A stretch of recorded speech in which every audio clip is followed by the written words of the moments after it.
So we have the judgment card, and we have the judgment card here with the moon. And then we have the Ten of Swords and the Death card. And I think they came out in a different combination, but don't worry about that. So the Death card and the Ten of Swords, it's really bright. I'm trying to see if I can put that in a way that you can see the cards out. Okay. Let's see a bit of storytelling.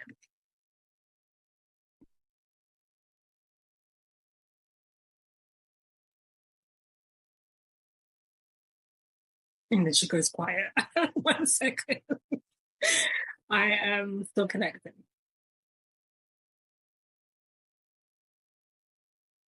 So around the eclipse in tropical Aries, I started to feel moody and irritable and angry and frustrated. And I was just like, nah, I don't fancy processing these particular set of emotions. It's been a really intense time. Some of you know that I was really unwell. So I've gone through the whole process. And then, when you're sick and you've been sick for a while, so like I'm still not that well. I've still got a cough. I still have night sweats. Like I still have fatigue. So I'm not fully recovered. But when I got to like a week in, I hit that point of like I'm bored and I'm getting low. Like my mood is getting low, and I don't want to be feeling like this anymore. And so I was already circling or holding some heavier emotions, and then this other wave of like other energy started to build.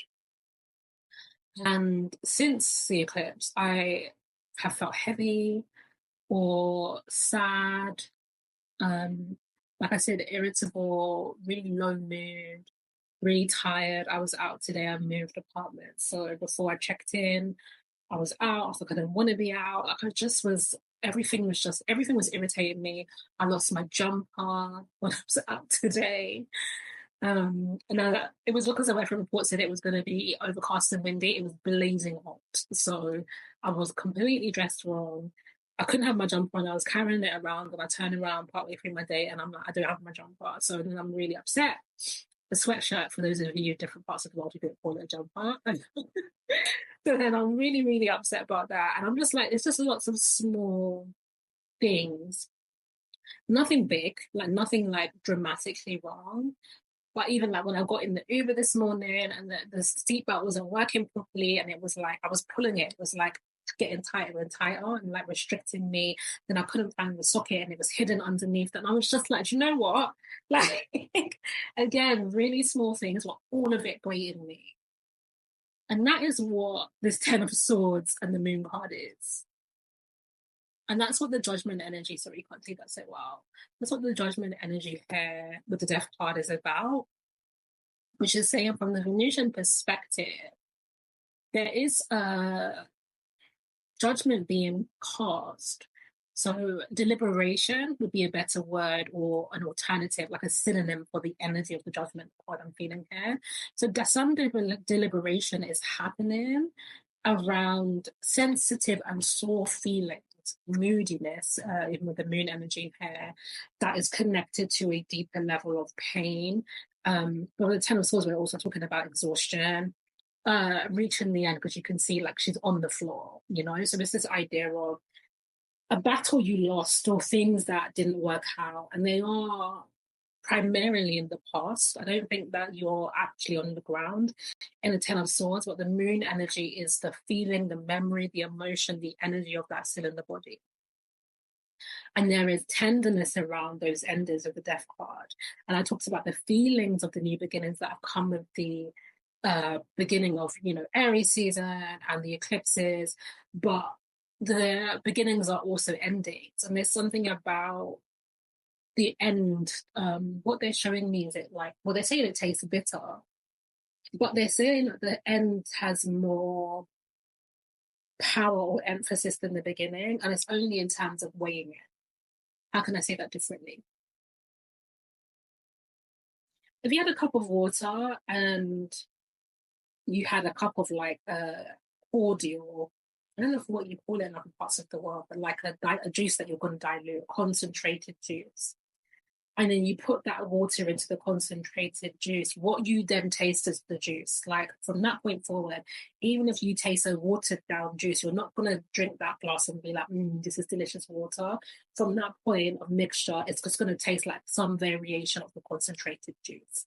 And that's the what I mean by the beginnings and the endings. The beginning is the pure glass of water, and the endings. So when we're going, what we've been going through is a mix of the two, and the mixture is what we can taste. And so that's the bitterness. That's what we can taste. We can actually taste the endings. We don't taste the gorgeous, fresh, pure spring water. We're like, I remember how hard it was to get here, or what still feels hard, or what feels overwhelming, or what feels frightening, or what's bringing up feelings of doubt, or all of that. That's what's in the mouth, basically.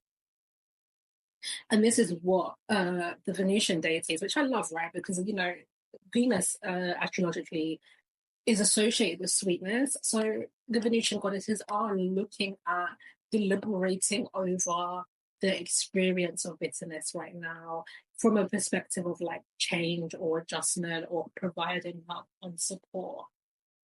And I feel a lot of anger and resistance from the collective with this particular energy, because we have the bridge card here, which does represent the bridging the gap, reaching through, bringing the help and support. And the Eight of Wands with the King of Pentacles and the Temperance cards, that is the provision, creating some balance and alchemy here by bringing what is materially needed, especially. So what is needed in the day-to-day life. And I feel kicking back from the collective, from the community, a whole lot of anger about that, like about the concept that needs have been met and are being provided for. Let me give to everyone do deep breath. I'm just going to drop into the energy a bit more.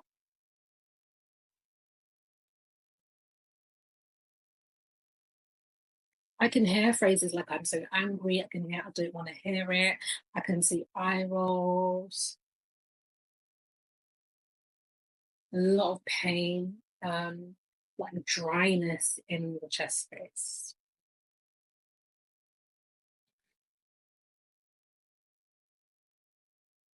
And resentment, the energy, this is a little bit of a difficult one for me because I'm in the channel, I'm in the feeling. And I think it's important for me to be in the feeling and giving voice to it. And the Virgo in me is looking for a solution. And I can feel the energy, and I'm in my mind, I'm like, okay, so what's the answer? What's the solution? But I can feel that's not how I should be responding in this moment. So I really just need to allow some space for this to be felt. But I want you to know that it's uncomfortable for me, and I want to control it, and I want to respond to it, and I want to divide it. But the deep resentment feels like it's about the bare minimum is the energy. I think there is an awareness from you as a collective, as a community, as a network, that what you have basically needed has been there, right? Like, so you may have a roof over your head, you may have enough food to eat, like there's just a level at which, yes, okay, you're hoping or maintaining, but there's so much hurt about that being all. And I can really hear the phrase, is this it? Like, is this all?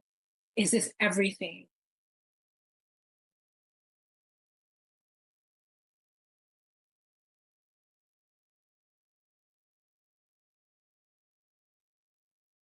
And at that moment, I heard the Frank Ocean song "Sweet Life," which is a little bit of the inspiration for the Venusian energy healing I do. I decided to call it "Sweet Life," which is about bringing joy and pleasure and connection back to life.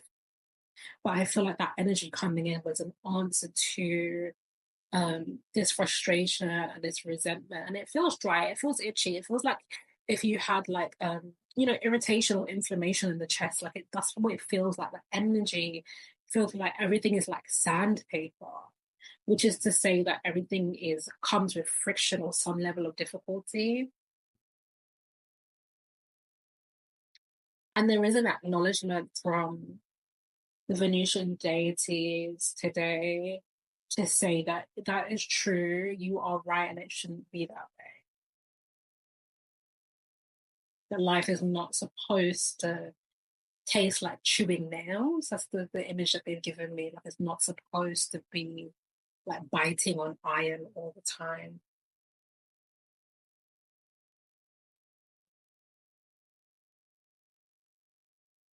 It's really funny because I want to look at the cards, but I can feel like they don't want me to, so I'm just going to flow with the channel. What they're showing me is wombs, actually, which is I did this in a recent healing, like this is the way that it went, and I'm trying to remember which one it was. Well, I do so many at this point, can't remember. But there was a healing that I did, and I said to whoever was in the group that for each of you, I put you with a different. Oh, I think it was a group healing, um, the live 2 hour one.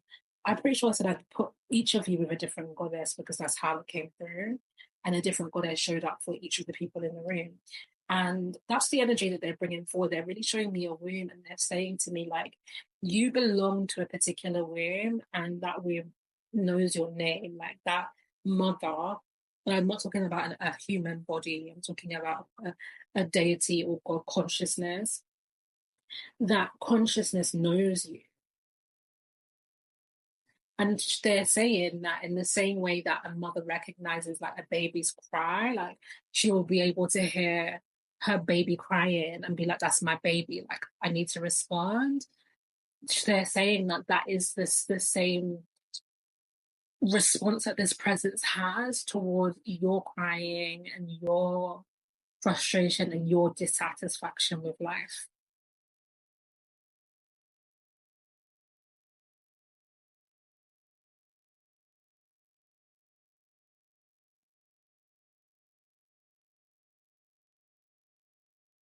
They're also saying that the experience of comfort and being soothed around what's really bothering you is all about connection or being able to communicate. That communication doesn't have to be verbal. But if you ever see like a child who is lost or is crying and can't find their parent, that's kind of the energy that I'm seeing where it's like they're not just upset about something, but they're also looking around and they're trying to find that point of comfort, that safe person for them. And then let's say this child does find that parent, they find the mother, and they can be hugged and they can be asked if they're okay and what's wrong and all the rest of it. And whether that is verbal contact or eye contact or physical contact, whatever it is, they get some form of contact that allows them to settle and feel safe. And this is what the Venusian goddesses are bringing up. Now, where is that point of contact for you? How and where do you feel safe? And what do you or who do you feel intimate with, spiritually speaking?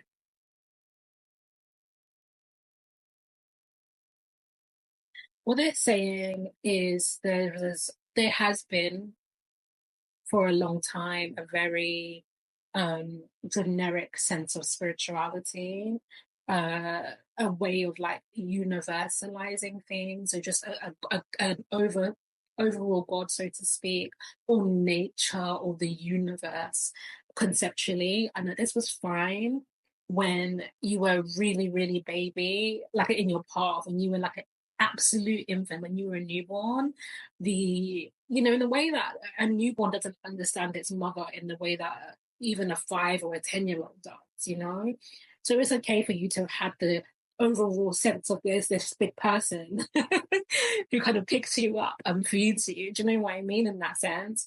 But they're saying that now where you are, and it's not just you as individuals, but as a collective, in terms of the development of our consciousness as a group, as humans, we need more. We need to know our mother's names. We need to know where to go. We need to know, like, they're showing me the energy of like phoning home. You have a bad day, and for many of you, that might not even have been a part of the way I know for me that my home was not safe. So phoning home on a bad day is nothing. But I have seen that, and I've seen other people experience that. And they're showing me the energy of phoning home, calling home on a tough day, going home when things get tough, going back to your safe place, going back to that mother, that family member. I need some water. Hold on.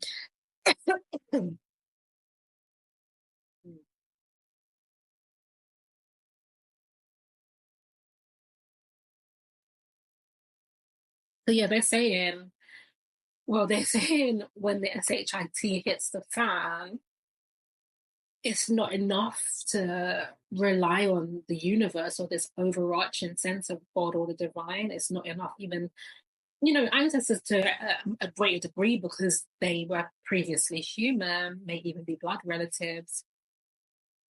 So you may get some sense of connection or closeness from that. But the Venusians are saying you need to know who your mother is. Like you need to know when like all this person answers. On Twitter this week, I saw an exchange from a mutual whose handle I can't remember at the moment. Sorry, this cough is getting activated. I have to go have some honey. Um, basically, this person had come into her inbox and said that she needs to give her life to Jesus, etc., etc. And he had nothing, and he was going through a really hard time in his life. And he prayed, no one helped him, and then he prayed to Jesus, and then Jesus helped him, and he gave his life to Jesus, and blah blah blah blah blah blah. And she responded, basically commenting on the fact that this person's response to being helped was to give their life away. And I responded and said, I really agree with this because thank you for helping me. Oh, sorry, that's what she said. This is the important part. She said, and I'm paraphrasing, why did this person give their life away? Because if you call on any of the OGs, I think she put it, any of them will show up. Like if you ask any of them for help, they'll show up. So I responded, I said, this is very true. Because as a polytheist, I know this to be true. Like there are so many gods you can call on, many of whom will show up for you. And I said, thank you for helping me could suffice. Like rather than like dedicate my whole life to you, like it could just be like, thank you. Like I really needed that help. Thank you. But I bring that up because you do need to know that beings, deities, gods, spirits show up for you, can show up for you, will show up for you when you call. But you also need more than just a passing voice, right? Like a passing, hey, is anybody out there? Could you help me energy? You need to know whose lap you can go and lay your head on.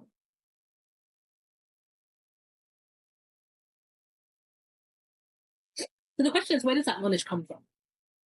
Let me ask this to those of you who are in the chat. Give me a yes or a no for whether you feel like you know from a spiritual perspective in terms of spirit relationships, where to go, who you can go to for love, connection, intimacy, closeness.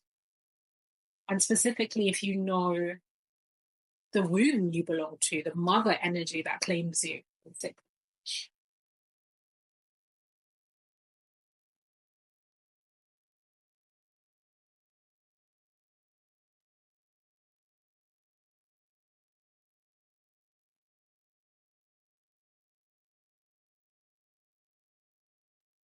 So for the group that's present, everyone but, okay, no, we got 2 yeses out of an overall no. Okay. Actually, this is interesting. For those of you who said yes, how do you feel that you went about finding that out or getting that information? Wow. I really hope I'm not going to be coughing all the way through.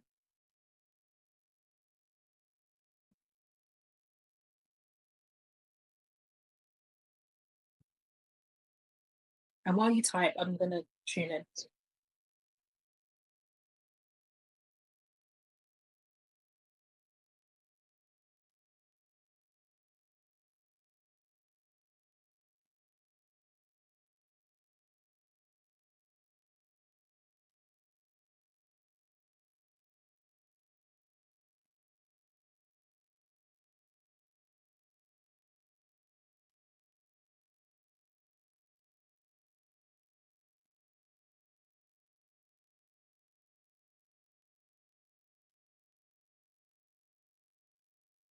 Okay, so for both people who said yes and then responded to um did both of you who responded and said that you got answers. What was interesting is that what you described is actually what they said to me when I tuned in, and I was like, okay, if and when we don't have this information, like where do we get it from?